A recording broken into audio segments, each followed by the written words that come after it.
былай істейік. Мен саған миллиондай тауып берсем жете ма? Серьезно? Да. Жаным, сен менің ешқандай жақын адамдарым істемеген жақсылық істедің. Кімнің кім екенін біліп жүретін боласың. Қайдан таппақшысың? Жарайды, сен оның басында ұртпа. Кеттім мен. Давай. Хабарласамыз.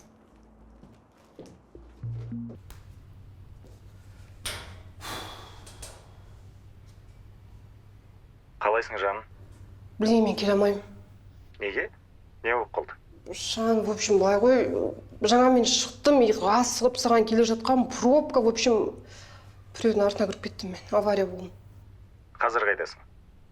Судамын. Енді ана қызға түсіндіріп айтсам, ни в какой прям дым түсініп тұрған жоқ. Мен оған айтып жатырмын да, типа сен алдынан шықтың, и мен сосын тормоз беріп үлгере алмадым деп.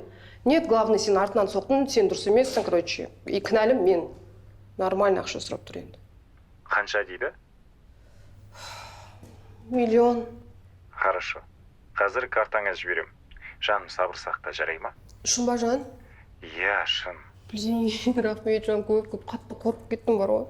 Ештеңе етпейді. Жұмыстарымды бітіріп алайын, мен де барам. Все, жан, давай, рахмет көп. Видно, сидим.